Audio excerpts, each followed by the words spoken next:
Hey, what's going on, man? So, yeah, today got an old tried and true, you know, company that we mentioned on the channel here. My favorite and Jeff's as well. SimMagic is back at it again. They got some new hardware here, so just want to share what they got cooking for you guys. And to be honest, well, actually, all of it's technically new. I was going to say one piece of it is kind of just like a reconfiguration, but we'll start out with the.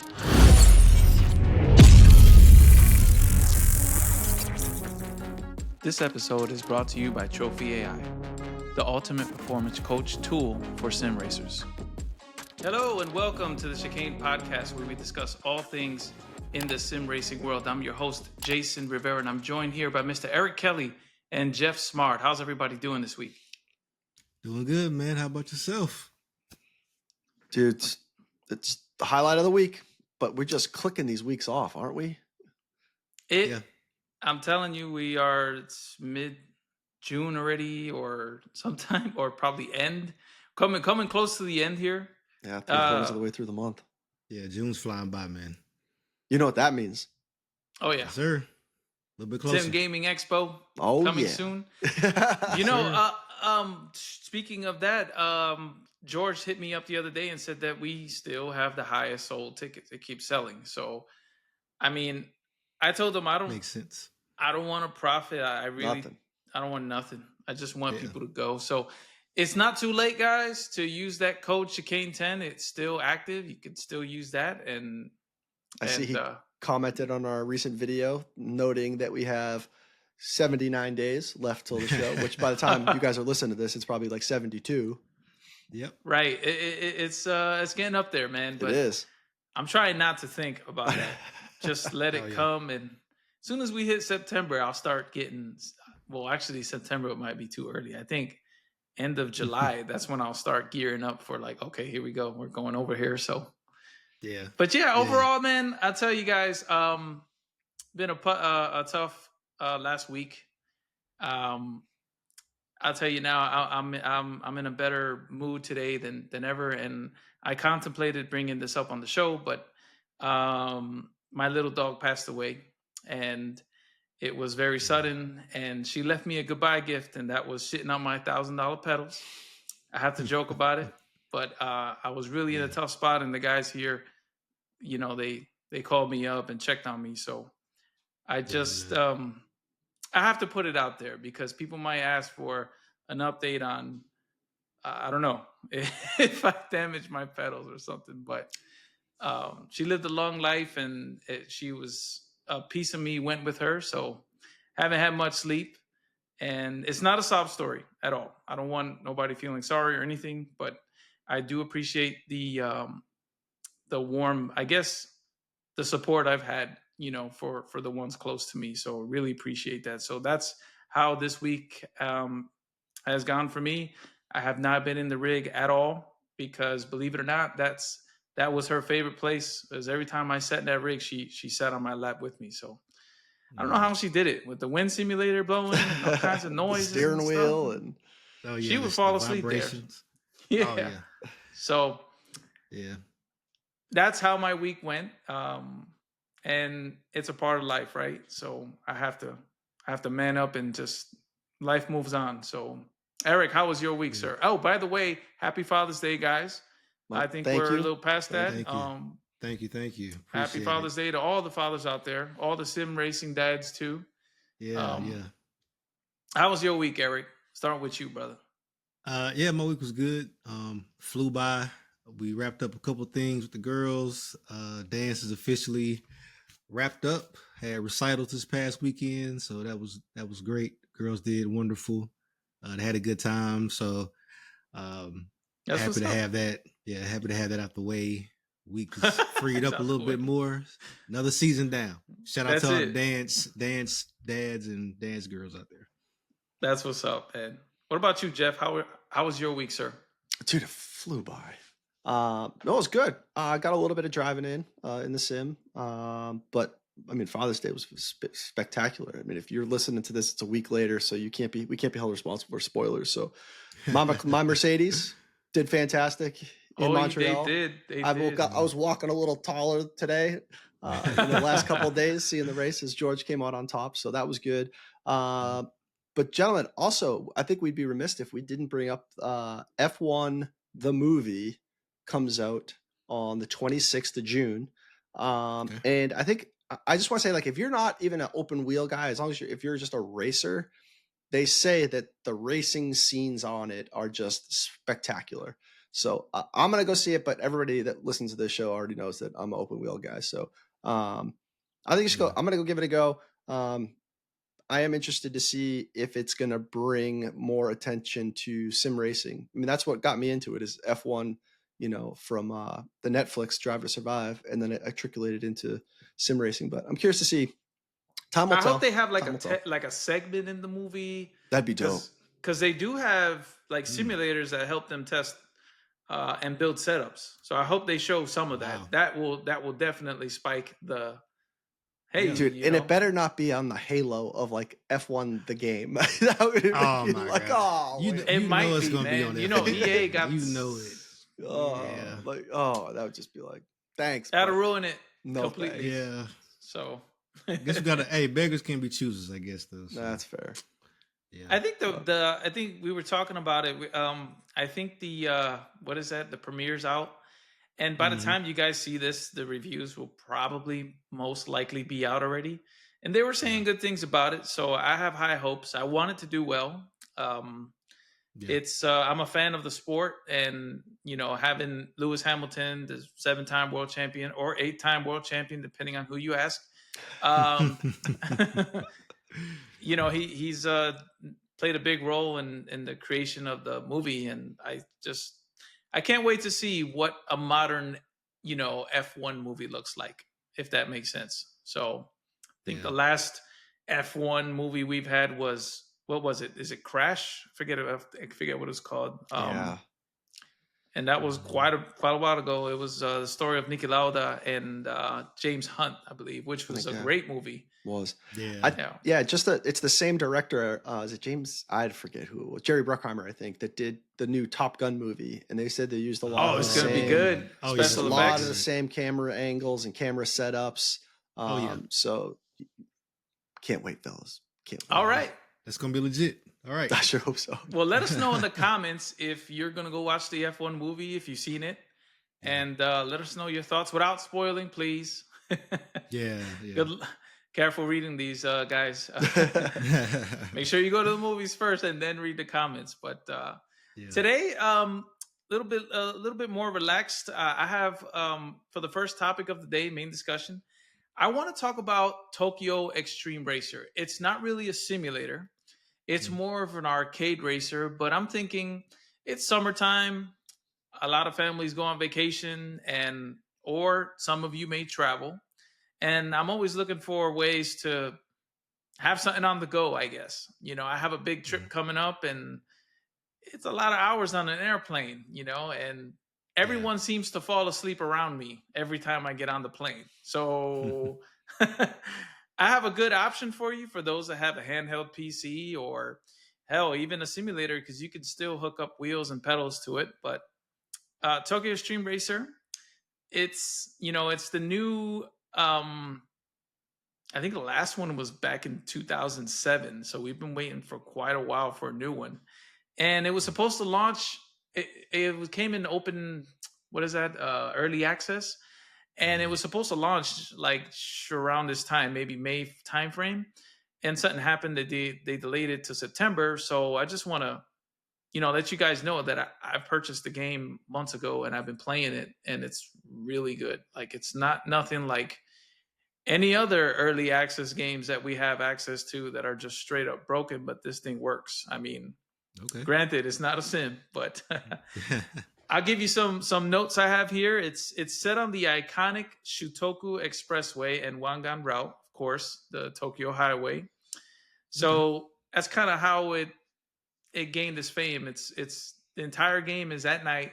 The entire game is racing on the highway, and you have to flicker your lights behind the car. Yeah, you do.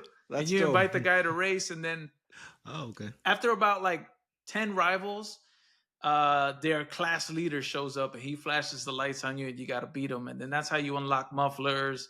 You could do engine swaps on this thing. You know, I had a Oh, that's cool. I had a Civic with like a Supra engine in it, like a 2JZ in it. Like it was stupid. Back Oh, that's then. crazy. So, you know, it has 50 licensed Japanese cars from the classic JDM Iconics to the modern stuff. It has 216 named rivals, I mentioned, about 110 miles of road. And when I mean 110 miles, I mean like real 110 miles. Like for you to do a loop around this thing is going to take, well, it depends how fast you're going, right? It take an hour or change depending how fast you're going if you got to stop. Man, it's crazy. built on, it's built on the latest Unreal Engine 5.4. It's super smooth, runs at 4K 60, has a great soundtrack. And here's the thing, guys. EA, are you listening? It has mouse support. That's one. It has mouse support, and it's a game built for consoles. Really. What a novel idea. And it has 0 microtransactions. 0. So it has no microtransactions. It's purely single player based. It's been in early access for 4 months now, and yeah, that's kind of it. Go ahead, Eric. So you said it's console based. Which console are you playing it on? So right now, the early access is PC only. Okay, PC only. Okay, but it's planned to release on all major, except for the Switch. I would say Xbox and PlayStation, but the one back in 2007 was a PlayStation release, and then later I believe it came to Dreamcast or Xbox or something like that. I know. Wait, excuse me. 2007 was the latest installment, but the first games came out in PlayStation 2 era and the Dreamcast era. Okay. Dreamcast. Dreamcast. Okay. So it's a company called Genki. They're out of Japan, and yeah, it's a lot of fun. You can hook up the cars. You can drop them. You can install like different parts. You guys ever been to an arcade where it's like a Japanese racer, and then it'll spit out an identification card, and every time you go to the machine, you put that identification card, and it had all your car, your setup, and everything. It's kind of like that, but okay, yeah. That sounds cool, man. So imagine having try that out.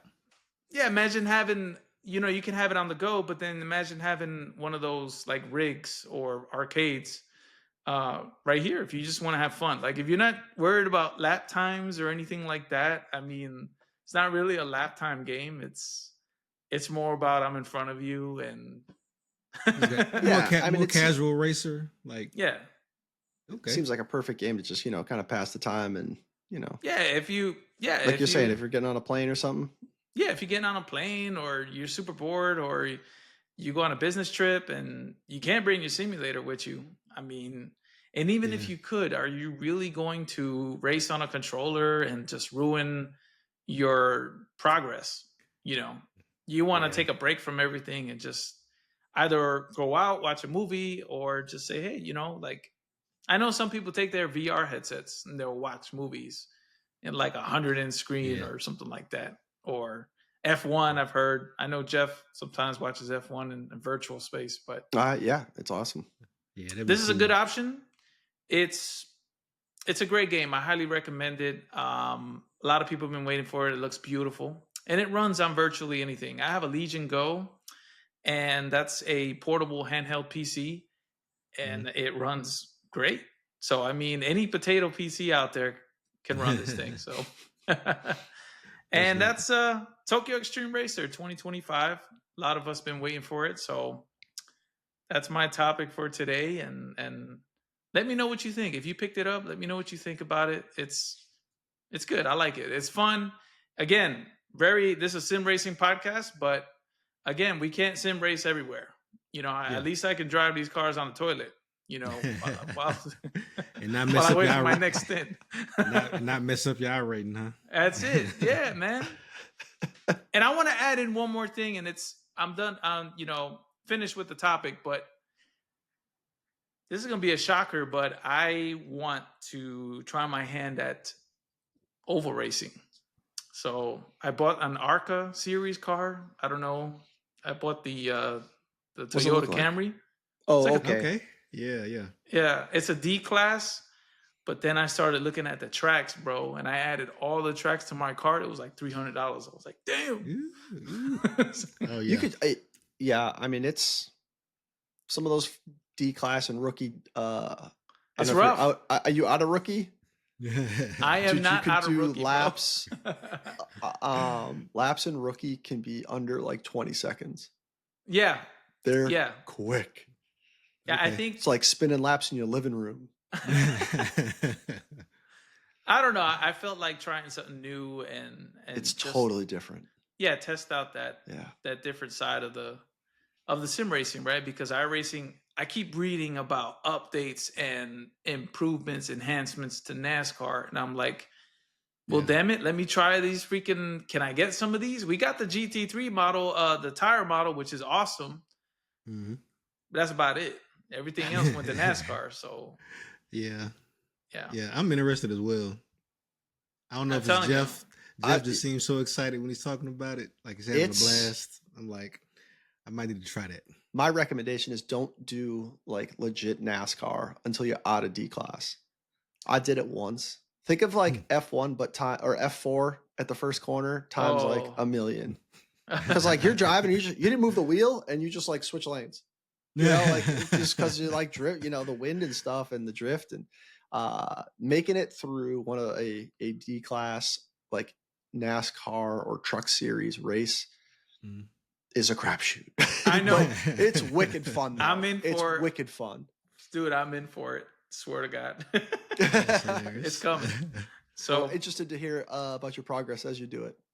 hell yeah, man. I will keep everyone up to date here and tell you when I rage quit, because that's probably what's gonna happen soon. Sooner than later. But but that's it for me today. Over to Eric, the big boss. What's going on, brother? Hey, what's going on, man? So yeah, today got an old tried and true you know, company that we mentioned on the channel here. My favorite and Jeff's as well. SimMagic is back at it again. They got some new hardware here. So just want to share what they got cooking for you guys. And to be honest, well, actually all of it's technically new. I was going to say one piece of it is kind of just like a reconfiguration, but we'll start out with the totally new piece. Another reactor, right? So they come out with another haptic.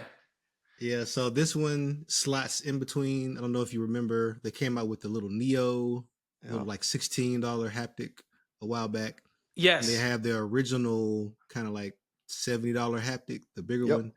This one slots kind of right in the middle there. So it's $40. It's a linear haptic pedal reactor, and they actually kind of give you like a scenario for it, like which pedal. Like it's almost like they kind of intended for like the throttle. So I guess they noticed most people weren't buying like 3 of the bigger haptics or 2 of them, because really with the bigger one, mostly you get the best effects on the brake pedal, because on 100%. The throttle there's not really much going on, especially if you got bass shakers. But with this little one, I guess with it being a little bit less expensive, they kind of wanted to put something out there for the throttle pedal. So you see the guy has it on his throttle there in that pick. And I thought they had another image. Yeah, this one right here. So as you can see on the brake down here at the bottom, they have the bigger haptic, and they have 2 of the little these little mid-tier haptics on the clutch and the throttle pedal. So I don't know. It seems to me like the little $16 one was kind of too good to be true. I don't know if it just wasn't received well, so they're like, we need to those do a came little out bit better quality. Nothing. I've never heard. I even forgot about them. No it's offense, wild, right? I mean, we didn't even hear that they were terrible or they were great. It's just silence. I'd be surprised. Yeah, I'd be surprised if people just couldn't get them. I mean, $16, like final product. It's like if you're ordering something, you're like, $16, throw it in. Yeah. So interesting. Yeah, I guess you got to make money somehow. But yeah, full of sim hub support. They kind of mentioned some extra parameters here, and mounting options here. Yeah. Yeah. So P1000. So basically, without probably 3D printing stuff, it looks like it's just, well, they're just saying it's SimMagic pedals, but I'm sure it's with a simple 3D print something you could fit on other stuff. Oh, definitely. Yeah.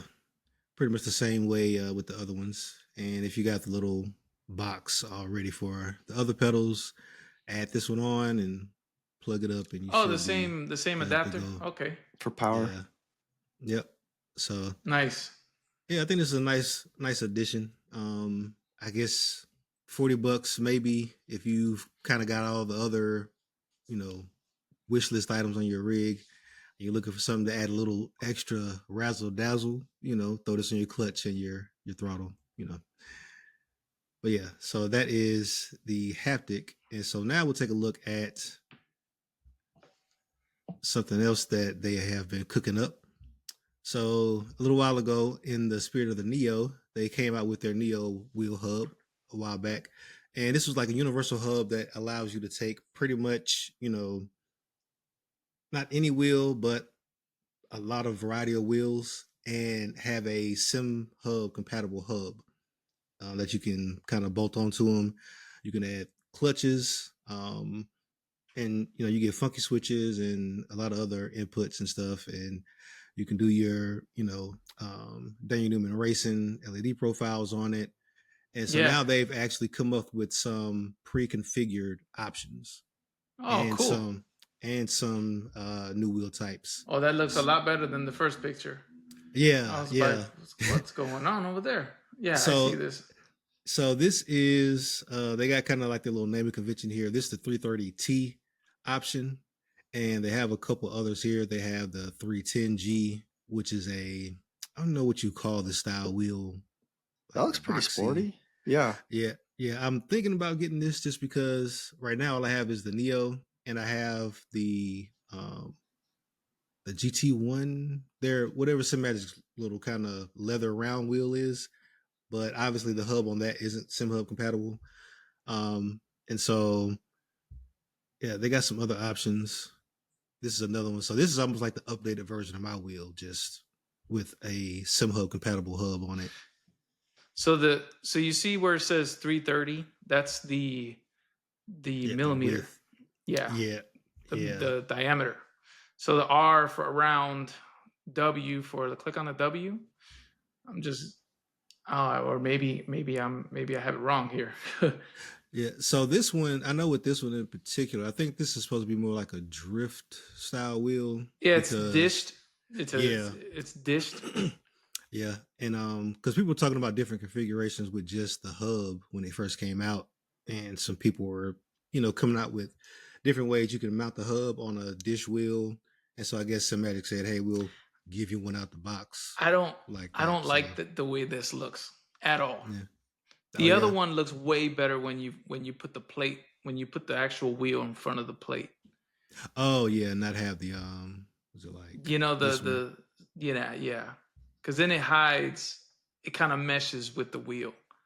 Oh yeah, it gives you that kind of flush front right there. Mm-hmm. Yeah, and I don't do any drifting, so I'm not sure. Well, for drifting, you don't really need buttons, man. Honestly, you need a clutch and you need a e-brake. There's really not many buttons other than your headlights, which I could see there's a headlight thing there, but there's not really much to do to the car, Yeah. Eric, here it is. It seems like details right there.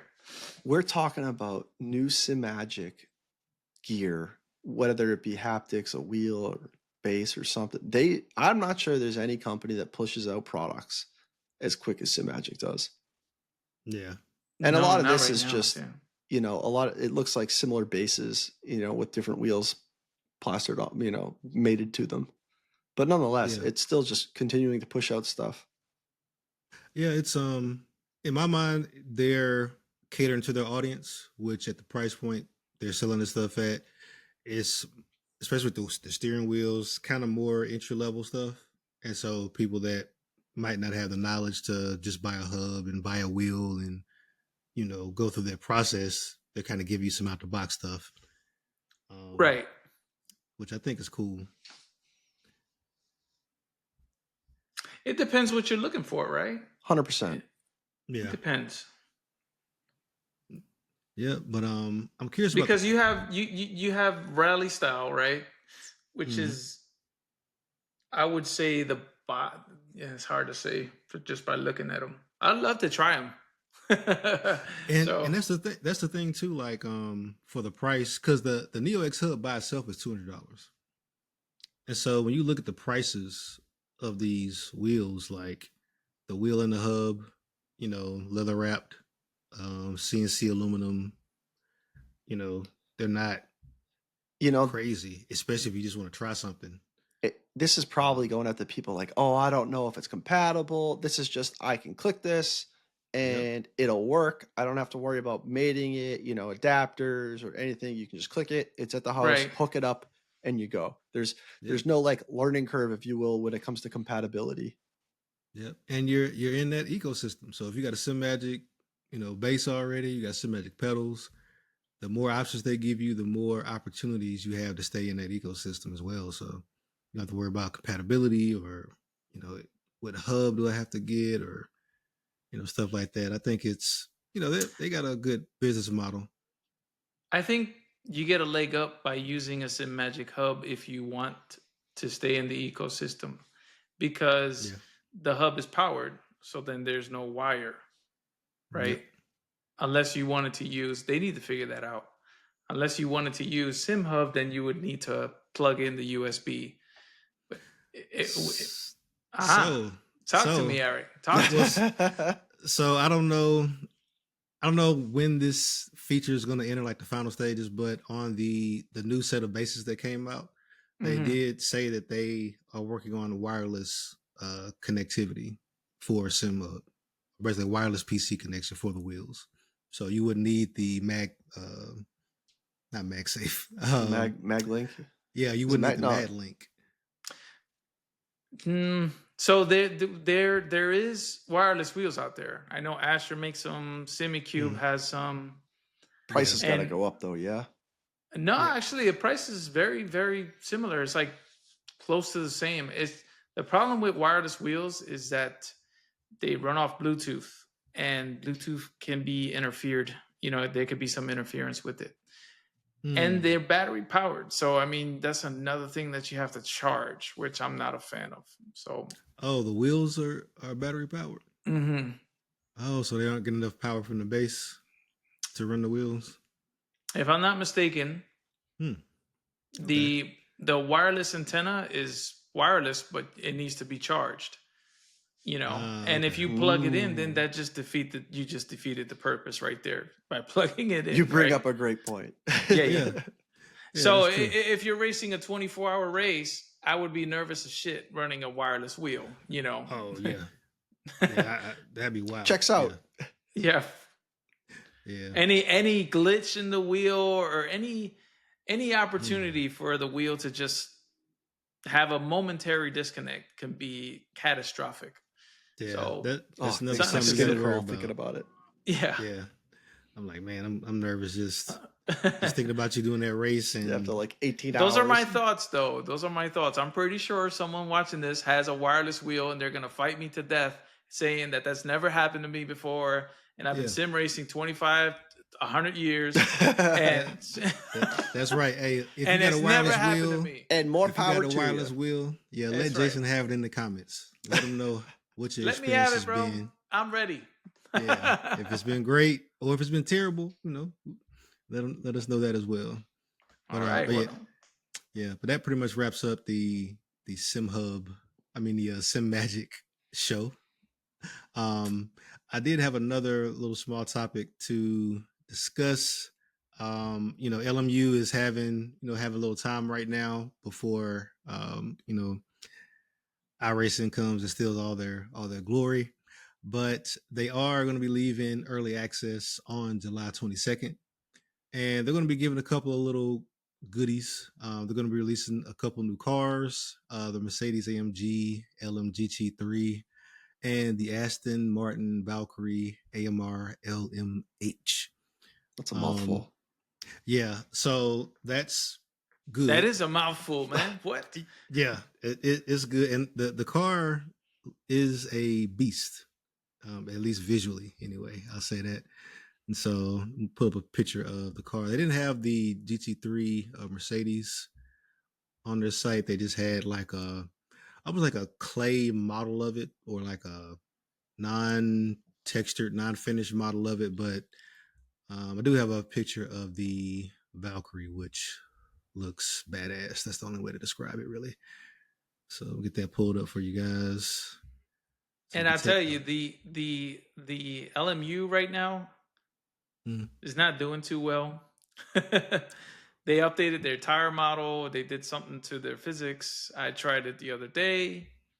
Oh yeah. So it wasn't just me then. I don't feel bad. Nah. I'm not a fan, guys. I gotta be honest with you. I'm not a fan of this sim. Go iRacing. Do yourself a favor. Yeah. That thing is wicked looking. Yeah, it's like I said, it's a Pretty. mean looking vehicle. Oh yeah, Aston, bro. Aston Martin shirt right here. Let's go.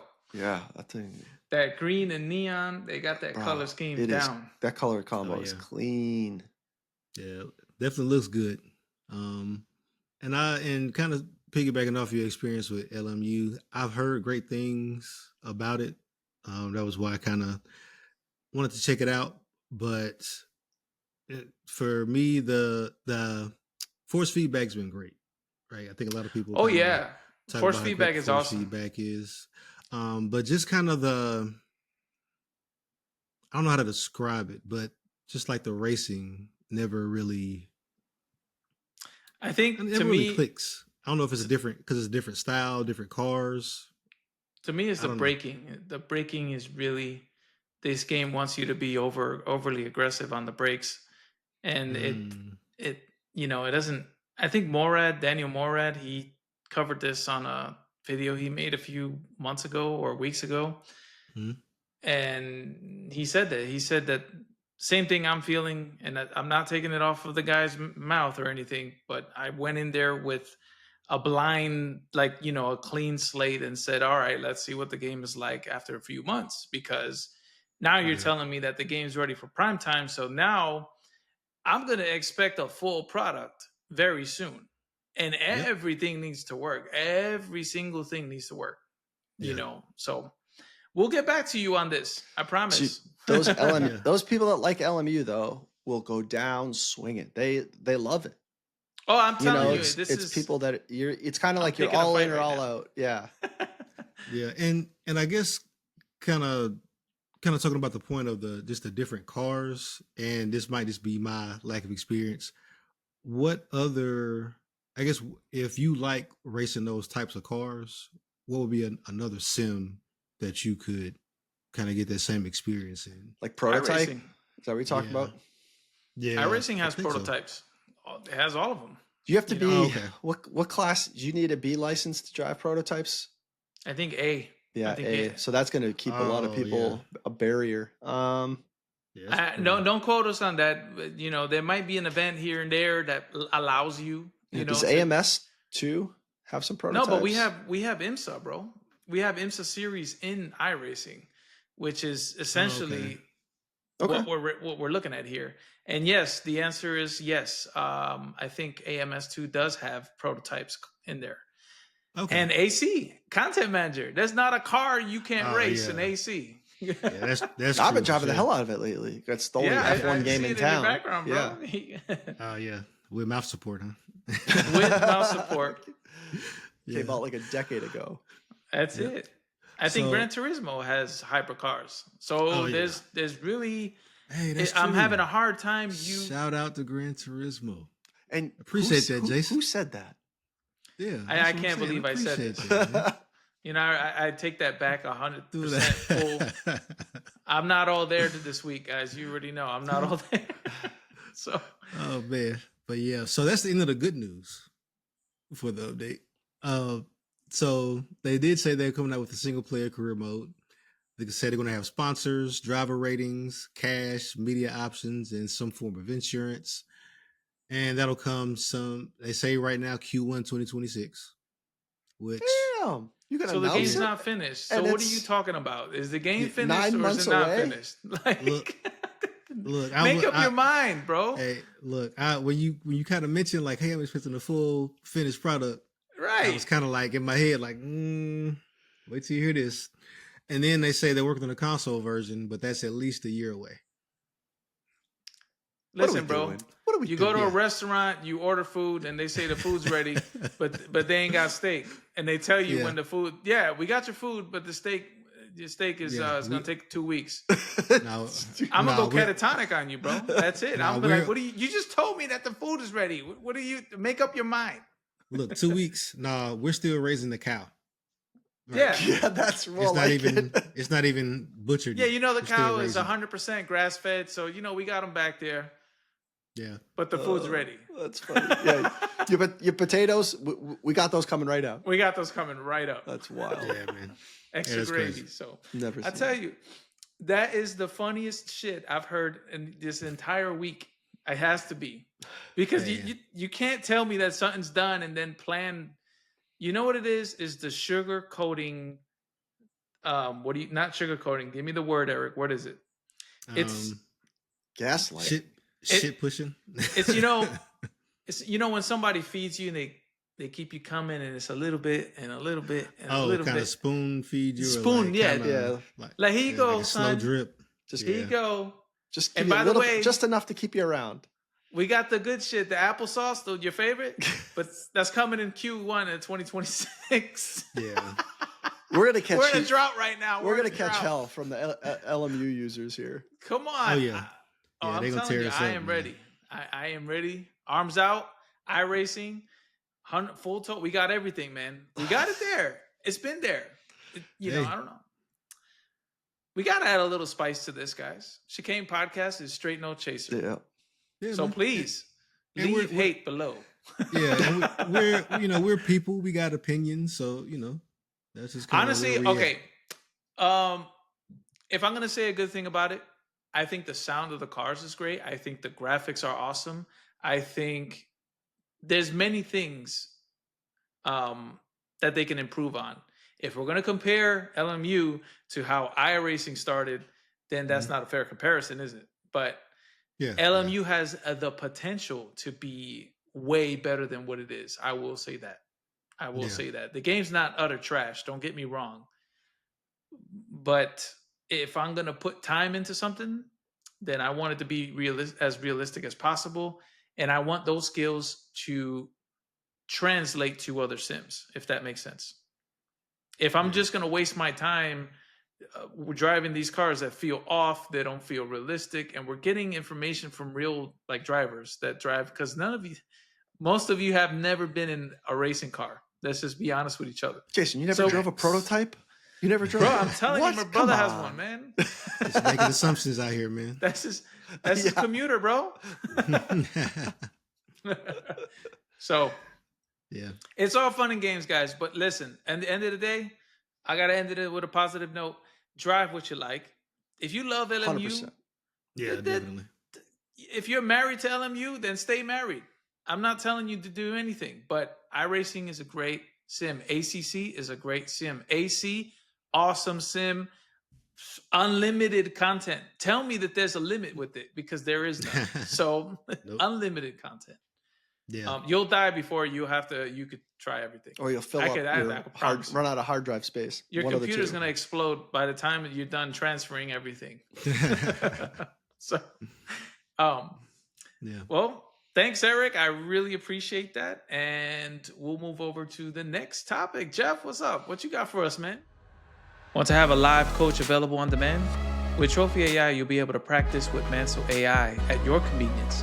A real-time coach in your headphones to navigate and guide you through the track, helping you achieve race pace.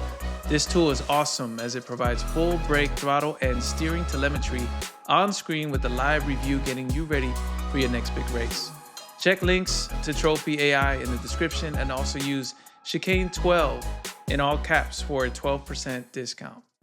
All right, I think this is a kind of a great segue with Eric talking about SimMagic and a lot More of hardware. Okay. yeah. Let's hear it. So, SimMagic, like we just brought up, is kind of addressing a lot of that entry level market when it comes to price point and what you're getting. So, I was on the Facebooks this week, and I think it was Facebook or Instagram, where I saw a Dan Suzuki video where he was talking about he got himself a new wheel, and I'm going to share it here because I thought it was super interesting. So it is Conspit. They have a bunch of other products, but this is the one that kind of caught my eye that Dan Suzuki was talking about. And this is very, Neo-esque, if What is you that? will. The 300? What is Yep. it So called this again? this is the GT300. It's their new wheel that they just released. And the reason I'm going to come out right out the gate and why I say that this is going after the Neo is how much did we say the Neo is 300? Round 280, but then if you 280, want if you okay. want SimHub support for the full 300, I guess. Okay. Call it even. So, and the Neo is molded plastic or injected plastic, ABS or whatever we want to call it. Yes, there's wheel. Some carbon in there, but it's not really. You know what I mean? It's not 100% carbon. Yeah. So this wheel, no plastic. It's a carbon fiber base with the screen and ready, $400. Wow. So you get your butterfly wheel and a small screen, LED bars. You got 4 rotaries, and I'm going to scroll through here and kind of talk to a little bit more. But just kind of give everybody a good look over this thing. But this is actually like a real carbon fiber, which is fairly surprising for a I do like the rotaries, man. You see that rotary on the grips? Yeah, it's I'm a sharp huge looking fan wheel. of that. Yeah.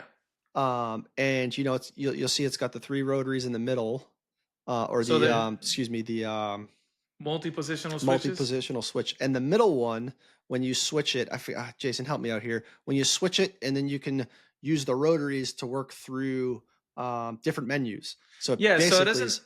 It doesn't act like an input. It acts kind of like a toggle. So it'll toggle one button, it'll toggle one switch.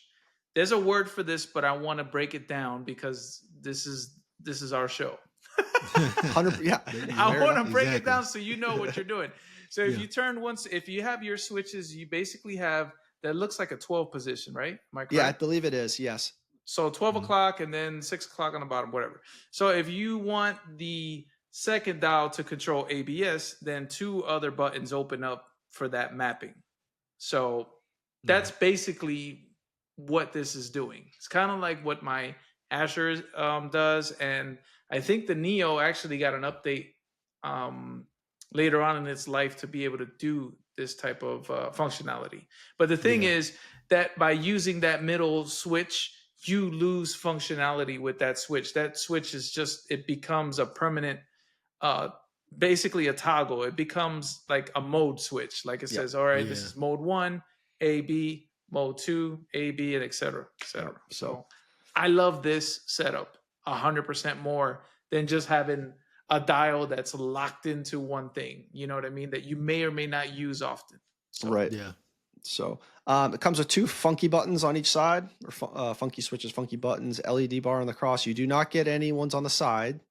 And I'll keep scrolling here. There's no speak of the diameter of what you get. So it does look quite narrow. I don't know. It's hard to tell, in the picture. It could be any of those, but it does seem a little cramped. I don't know how big those dials are on the bottom, but just thinking about kind of like on a Neo. But at the 300, it's probably 300. But the finish for a wheel of this price point is pretty solid here, gentlemen. I mean, this is carbon fiber inlets, and they're going to go down to, but here's the part that I want to kind of talk to here is, what do they not show here? No SimHub compatibility. No way. So it's, oh, what a fail, man. Yeah, when are people, I don't want to say, I'm not going to say it's not, but I couldn't find it. It sucks. But can someone please confirm if it is? Yeah. I would love to That's test the hardware. I amazing. just don't have it. Here. And that's a showstopper for a lot of people, right? But they really rely. They're selling this carbon fiber, like legit carbon fiber, base and model and stuff, or the base and the faceplate. They, here's more about the. Well, honestly, Jeff, T300 might stand for. I mean, I may be wrong, but it might stand for 300 mil. Because that's. Oh, fair enough. GT wheels are typically, ideally, in the 300 range. Plus or minus the perfect size. 10. Mm-hmm. Yeah, I mean that's pretty cool. As you know, that you don't see that at the price point for that. Yeah. So that and aluminum, you got your base plate. I think that's cool, man. Because even though the screen is tiny, I mean, you still have a screen for the price. I mean, I don't know. You can't really beat that, for simple info. And that's kind of why it may or may not be somehow compatible. Proprietary, because they wanted to build a custom dash for it to fit those elements in there, if that makes sense. And that ratio of screen is not one that you see often. No, it's not, what are we talking? Maybe 1.5 inches by 4, maybe. That looks like one of those. I have one of those lap timers or Race Logics. Yeah. Oh yeah. And if that's what that's on there, that's really small. I mean, even with 20. Wait. Oh, hold on. I missed this. I apologize, team here. Okay. You think you'd put this all over the front page? That's a good point, though, man. Why would they hide this at the bottom? Yeah, I don't know. Full color. Well, you need the link. You see that? Link. Yeah, which is probably the standard link that most of us are running. It does. I'm sorry, I have seen it. It's the nice cable that you screw on the back, and then it works a coil, and then it goes into the PC via USB. So one thing I'll say here that they're saying with the SimHub support, is it just the LEDs? It didn't say screen, did it? Yeah, it just said LEDs and telemetry. So I'm pretty sure. Look at that. Yeah, so look like those. Look like those. Are those encoders like specific to control the screen? There's probably like menus and sub menus that button click and you can roll menu, because I think it said it comes with 6 different dashes built in, similar to my SoulPack has. I don't use any of them, but it has the option for them. You can always that's how they're saying repurpose them. Yep. Yeah. So, but I think this is awesome. Like, this is a decently priced wheel with a lot of tech built into it at a good price. Yeah. Conspit is already the better, Honestly, Conspit is already known for quality stuff. So this might be the Neo killer. You have a 3-inch display. Yeah. Which 5 is dash pages and more to come. Which is better than nothing. I mean, you get carbon fiber paddles. You got the. So it just keeps going on, and I'm going to go back up to one of the pictures just so we can kind of chat about it. But this is what I've kind of have chalked up to being like the Neo competition there. For $100 more, is that a data point that people are going to be like, ooh? I would pay the $100 more if I was shopping for a product like this, just because of the dials on the grips. And I believe that on the back side of the wheel, there's buttons. So where you see where the exit button and the pink button is, there's actually touch buttons on the back that you could map as like DRS or whatever you wanted, right? Push to pass, DRS, battery, whatever it is you want to do. Because there's 110 buttons that you can map. Obviously, different. Go ahead. Sorry, cool. Different combinations, like you were saying with yours, that you can. Oh man, the sky's the limit. Endless. Yeah. So, anyways, I thought this was I had never heard of Conspit, the company here, so I just figured I'd bring it to everybody's attention here. And great alternative to the Neo, a little bit extra cheddar, but nonetheless interesting. All right, man. So Conspit, if you're listening, I would love to. Any of us would love to review this wheel and check it out here on in the studio. But I mean, Yeah. at this point, that's really good, man. We're seeing more stuff. We're seeing more hardware come out. I mean, Send one to Daniel Newman too, so he can build a profile for it. there it is. Immediately. There you go. There it is. If it's not supported already, so shout out If to it's DNR. not supported already, yeah. So, all right, guys. Well, it's that time, man. What And time? It's that Yes, time sir. that we Oh. skipped last week, Let's go. but it's that time for track of the week. Mm. And Let's it's get it. yours truly. So let me go ahead and share my screen and get my notes up and get the. What you got for us this week, big dog? I will tell you now. I have my notes here. Let me share it. Once I share it, you shall see. But it is Barber Motorsport, and this came by request, so by request of a follower. If you guys would like a specific track of the week, then send us an email at thechicanepodcast@gmail.com. And if we haven't covered it or planned, we might take that into consideration. Yeah, happily. 100%. So let me, Jason, my rig is going crazy, I know. Before you get into this, what does this one look like? Because I ain't have a clue what this one looks like. I usually, I flip my head. Oh no, this one kind of rough. I don't know. This one's rough, man. It is kind of rough, isn't it? Looks like Barber Motorsports. That's what it looks like. Looks like a bone or something. I don't know. All right. Oh yeah. I know. Let's get it. Just skip ahead here. Make sure my having a I don't seizure. know. My rig is going to be jumping up and down. Oh, yeah. It is what it is. So, all right, guys, welcome to Barber Motorsport, a world-class racing facility born from the single-minded vision of an extraordinary man called George Barber. Barber wasn't just a businessman. He was also a passionate racer. In the 1960s and early 70s, he competed in Porsche racing, all while helped run his family dairy business in Birmingham, Alabama. So I might know somebody that this lives up. there. I know, right? Okay. But George didn't stop racing. So he had his dairy business, but he was racing like on his own time. His company had begun refurbishing their dairy trucks, and at one point, Barber thought, "Why not restore cars?" And the experiment didn't go as planned. As he put, "Perfect to a truck mechanic is not the same as a restorer." So the experience, however, I was gonna say that's a direct path, right? Dairy trucks to race cars, right? Very straightforward here. The experience, however, led him to an idea that would change everything. A friend suggested motorcycles instead, and Barber took it to heart. It's like by mid-90s, George Barber had already begun collecting motorcycles, not just a few, but hundreds, with a vision to create the largest motorcycle collection in the world. That's a jump. That is quite a, it's kind of crazy. And more than that, he dreamed of building a museum that could become a tourist destination for Birmingham. In 1995, that dream started to become real.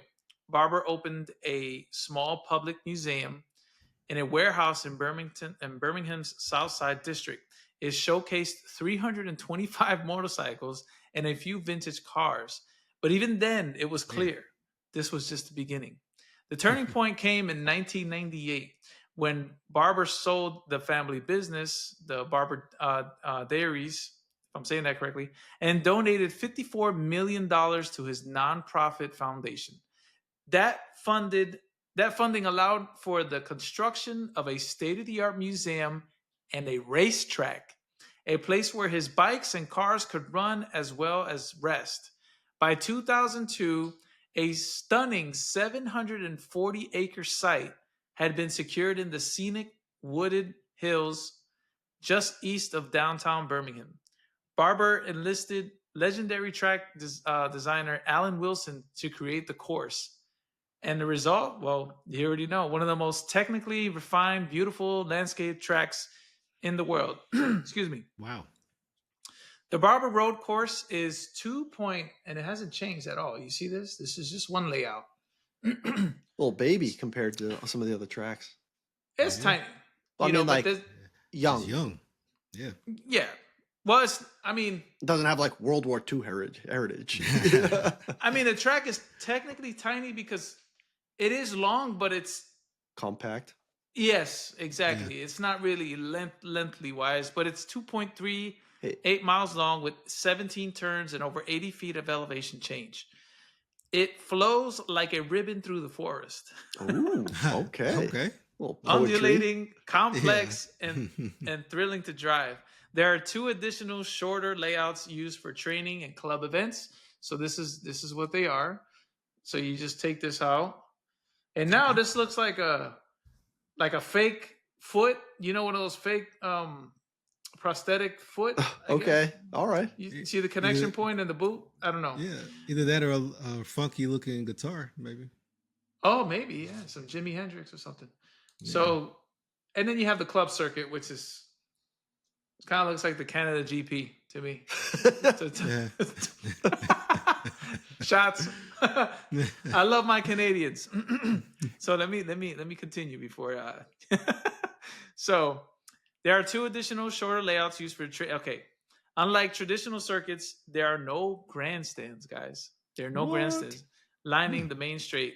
Instead, spectators gather on grassy embankments and wooden slopes, especially around turn 8 and 11. So that's around here somewhere, 8 and around here. So this is where people like, this is the chill spot right here and inside here, or behind it. I'm pretty sure it was behind it. Where the view spans multiple sections of the course, it's a circuit when nature, art, and speed all collide. Barber Motorsport Park is home to a sculpture trail scattered with oversized, with basically rare pieces, it says here, from giant spiders and dragonflies to stone lions and a mythic figure rolling a boulder. The huge spider sculpture near turn 5 and 6, which is dang, right didn't around know here. There was like a museum built around this thing. Yeah, it's a museum. It's a park. It's kind of, and you live, Eric. You need to go over there, bro. Yeah, you might not be too far. He probably hears them running. I'm an hour and a half from Birmingham, man. I didn't know that was down there, so I need to get out there. Yeah, so it says that the huge. Yep, I covered that, and it says the spider, the huge spider that's in turn 5 and 6, even inspired the nickname Charlotte's Web for that corner. And at the heart of it, all of it is, the museum. It's spanning 5 floors and 141,000 square feet. The Barber Vintage Motorsport Museum is certified by Guinness as the largest motorcycle museum in the world. Wow. Sounds like a day trip, Eric. Take the fam out there. Hey, you got some Guinness World Record an hour away from you, bro. That's easy. Over 1,200 motorcycles from 20 countries and over 100 years of history are in the collection, with up to 600 on display at any time. But motorcycles aren't the only stars. The museum also boasts the largest collection of Lotus race cars anywhere in the world, including a replica of the Lotus Mark I and the final Formula One car, the brand that the final Lotus Formula One car, the Lotus T109. And nearly every vehicle in the building is ready to run, meaning they'll start. They're maintaining them too. That's big money. That's a lot of maintenance, bro. Imagine. Sheesh. Yeah, Barber's vision didn't stop with collecting. He wanted the machines in the museum to live and breathe on the track. So it's no surprise that racing came next. Motorcycle series like AMA and WERA were among the first to compete here. Over time, the circuit expanded to host Grand Am sports cars, and following successful test sessions, IndyCar made its debut in 2010. and never look back. So that's part of the IndyCar lineup. Barber is also a hub for driver education and racing schools. They have the Porsche driving experience. They have the Keith Code California Superbike School, the Jamie James Yamaha Champions Riding School, and the Kevin Schwantz Suzuki School. All call Barber home. So whether you're a racer, a fan, or a collector, or just someone who loves the roar of an engine and the curve of a perfect turn, Barber Motorsport Park, as a tribute to passion, precision, and one man's dream of something truly extraordinary. So that's Barber Motorsports Park. All right. Wow. I got a comment. Yes. See, we have lap times here. Let's just back up a second here, because this is worth noting. This dude delivered milk. Mm-hmm. Yes, he did. And a couple years later, he donated $28 million. Hey. 42 million says here. Yeah. So something's not checking out. 54 million. Sorry. 54 this dude's million. delivering something else. Hey, look. So I was going to say that story sounded very familiar to another story I know about a whiskey maker named Clyde Mays. Oh yeah, I like Clyde's Mays, bro. That's good stuff. And how he started out doing the illegal whiskey runs, basically. He's doing some moonshine runs. Yeah, so on little money, little on the side, off the table. So I'm gonna or under the table. That's a cool story, man. Yeah, I'm gonna. Somebody said, "Hey, you should start collecting motorcycles," and this dude turns around and just buys 100 or 300 something motorcycles. Doesn't it That's sound like wild. us though? Sim racing. You should start sim racing, and then all of a sudden we're not spending nowhere near this guy is spending, but this is it right here. Barber's. See the museum and the structures are all around the track, and then this guy is living the dream. He's got over 3,000 vehicles in this freaking place. Hey, and Mike, what do you want to go drive today? I don't know. How about a 1972 Lotus? Yeah. How about a 59 Ducati, bro? And they're ready to go. That's ready crazy. To go. The maintenance piece is impressive. Yeah, that's really. Look at this. Dude, look at this. You're an hour away, bro. I want to see pictures. Look at them all. Bro, that's crazy. Bro. Yep. It's like a 1982 Ninja right there. Wow. So look at them all. That is badass. You know what? Let's see. You got events here. You could probably get like a membership. Look, there's a membership option right here. I knew it. I am 2 hours away. Look at that form. Look at that open wheel down there. It's on top of the elevator, bro. You can spend like 2 days there and not see the same thing. I'm telling you. They look like they look fake. They look like toys. Yeah, they do have a little toyish feel to them, huh?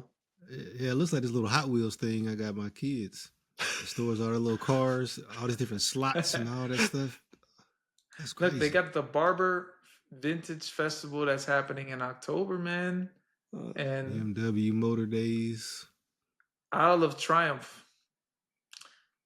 So guys, check out. This was a shout out to, I think, I don't want to mess up his name. I think it's Papa Tonto that recommended this track for us. He's in the Global Racing League. So shout out to you. This was interesting. We actually raced in Barber, and my PC is having a heart attack. So check out, I'll leave the link in the description so you guys can check this out. But that's track of the week this week. That's Barber Motorsport. Thanks, Jason. Cool story. I think, man. I mean, listen, you can't knock on the guy. We don't know where all this money came. I know where it came from, but come on. From Barry, man? Shoot straight with me, bro. Hey, you went and bought 100 motorcycles, God. Jeez. Look. After donating $40 gajillion. Yeah, I'm like, so the thing that $54 million, man. Come on. So the thing that's kind of got me, he donated the money and they built the track, but who did he donate it to? He said he donated to some nonprofit. Yeah, his nonprofit. I'm like to build a track. It's to himself. Questionable. Bro. Yeah, he donated the money. That was kind of part of the joke here. He donated the money because they didn't have to pay taxes on it or something like that. Probably good for him. Come on, don't give out the secrets here, man. Good for him. Hey, man. It's non-taxable, bro. It's a donation. What are you talking about? And tax deductible. Yeah, man. Deduct that from your income. That's it. I'm telling you. That's it. All right, gents. That's track of the week. I always love doing these. If you guys have any suggestions, we're open to those. Send us an email at thechicanepodcast@gmail.com, and we'll roll into our final roundtables. Anybody have anything else before we close this episode? Nothing here, man. Nothing here, man. Drive fast and break late, team. That's what's up. And guys, stay tuned.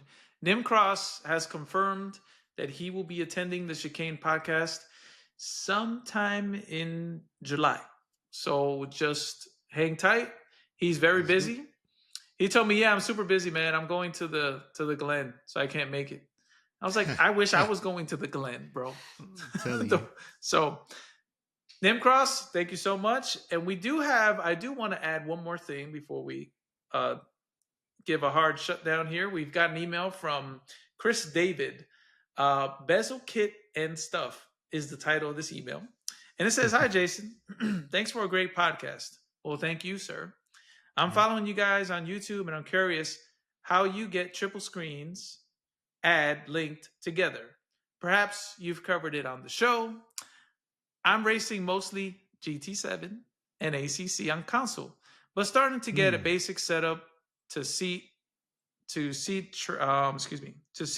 racing. Add ACC on PC. So he's basically transitioning, or he wants to transition to PC and run at triples. There are so many questions I have, but I'm getting there as I watch the show. Thanks again. Greetings to Eric and Jeff. Chris. So how do we knock this one out, guys? How do you connect? How do you get triple screens to come together? So you need a stand. You need a monitor stand, and I would highly, highly, highly, highly, highly recommend the SimHub Varios. They will make your life a dream. Yes. Yeah. 100%. Because there's probably something else out there as well. But I mean, I've pushed two folks already over to SimLab, and they've been great. They're also a Mercedes partner too. If that makes you feel any better. So they're Petronas, part of the Petronas family. So Chris, thank you so much for your email. If you want any more specifics, just hit us up and I'll be glad to walk you through. Yeah. You want to hit the bezel kit real quick for him? The bezel free kit? The bezel kit. So you have many options, right, with the bezel kit. And without mentioning names, one of us tried to go the Etsy route and found out that no, it was me. Sometimes it's better to spend the money, first go, but they are really expensive for what they are, dude. It's unbelievable for what you get. But just buy the expensive one first, as somebody that tried to save some money with the bezel free kit. It's right here. You can see it on my rig. It doesn't look good unless you're sitting in the rig. Like Jason has a better angle on his rig over his shoulder. It's your eye angle is what it does. And the camera is still, when you look at things on camera, it looks different. When you find there's a parallax effect too, depending on the angle. It's all magic how it works. Right. So get ready, because that is the biggest pain in that. It's like half a millimeter of distance that the thing has to just sit perfect in, and then it's like seamless. Yeah. But if you breathe wrong, you can start to see the seam. You clean the rig or something. Your kid maybe tapped the monitor very lightly. The whole thing is screwed up. Yeah. But it is cool. It is cool. Yeah, it is. So, Chris, if you have any more specifics, just let me know. Let us know. Email the show or drop a comment below. We'll be glad to point you in the right direction. There's also Sim Racing Setups on Facebook, which is a group that I highly recommend you join if you're expanding on your setup, and then you can kind of get ideas from other sim racers out there. Yeah. It's about 140,000 of them. So couple guys in there. There's a few people in there. One or two. All right, guys, and with that, thank you so much, and have a great start of your week. Thank you.